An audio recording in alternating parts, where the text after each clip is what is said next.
4,000 से अधिक उत्पादों पर कम से कम 47% की छूट पाएं। वाह यार, गजब की सेल है। इंदौर में जहरीली शराब का कहर, बढ़ रही मौतें। अरे गजब। भाई साहब इधर आना जरा।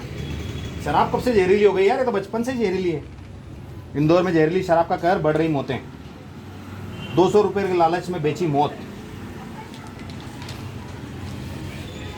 साथियों नमस्कार, मैं रविंद्र चौधरी, युवा किसान संगठन की ओर से। जिस तरीके से आज शराब की चर्चाएं आम हो चुकी है, जिस तरीके से पेपर की हेडलाइंस जो है शराब की बिक्री बन रही है, शराब के कारण होने वाली मौतें बन रही है, निश्चित रूप से जिस तरीके से हमारी सरकारें दोहरे मापदंड अपना रही है और जिस तरीके से खुलेआम शराब बेचना उनकी प्राथमिकताओं में आ रही है, इसी का कारण है कि आज इंदौर इस तरीके के झगड़ालू और इस तरीके के हिंसक और इस तरीके के क्रिमिनल उसमें एस्पेक्ट्स में जा रहा है। अगर पिछले 2-3 दिन पहले की अगर हम देखें, पिछले हफ्ते की बात अगर देखें तो सत्यसाई चौराहे पे जिस तरीके से खुलेआम गोलीकांड हुआ और जिला प्रशासन ने जिस तरीके से उस मामले को दबाने का प्रयास किया और जिस तरीके से शराब माफियाओं को प्रोटेक्शन देने का काम किया, ये हम सब लोग भली-भांति जानते हैं। मैं समझता हूँ जिस तरीके से शराब मूल कारण होता है किसी भी अपराध के पीछे, अगर हम देखेंगे हमारे देश में और हमारे प्रदेश में अगर 90% अगर केसेस को देखेंगे, चाहे वो महिला अपराध हो, चाहे वो सड़क दुर्घटनाएं हो, चाहे वो बाल अपराध हो, किसी भी तरीके की या घरेलू हिंसा हो, अगर इन सब लोगों के अपराधों के मूल में अगर हम जाएंगे तो उसका एक ही कारण निकल के आएगा और वो है शराब।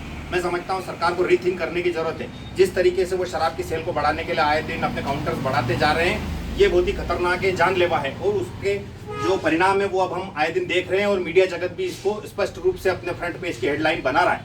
मैं समझता हूँ जिस तरीके से हमारी सरकारें एक विधान, एक संविधान, एक निशान और एक कानून जीएसटी की बात करती है, लेकिन शराब के ऊपर वो दोहरे मापदंड पे आती है। क्यों हमारे देश में 2 कानून है? जब हमारे देश के एक राज्य गुजरात में शराब पूर्ण रूप से बंद है, जब हमारे देश में एक राज्य में बिहार में शराब पूर्ण रूप से बंद है, तो मध्य प्रदेश में शिवराज सरकार क्यों इसको खुलेआम बेच रही है? क्या ये मध्य प्रदेश जो है देश से अलग है? मैं समझता हूं सरकार को इसके ऊपर भी एक कानून बनाने की जरूरत है और पूरे देश को शराब मुक्त बनाने की आवश्यकता है।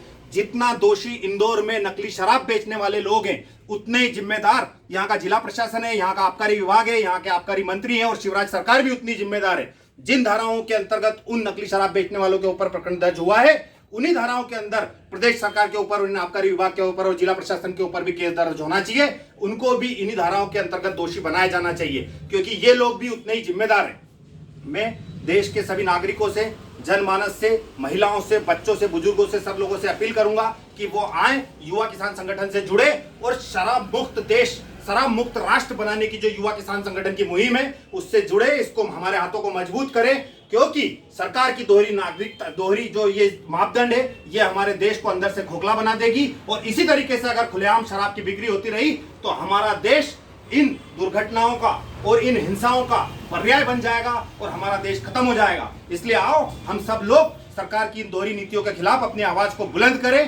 किसान बचाओ, देश बचाओ, युवा किसान संगठन। धन्यवाद।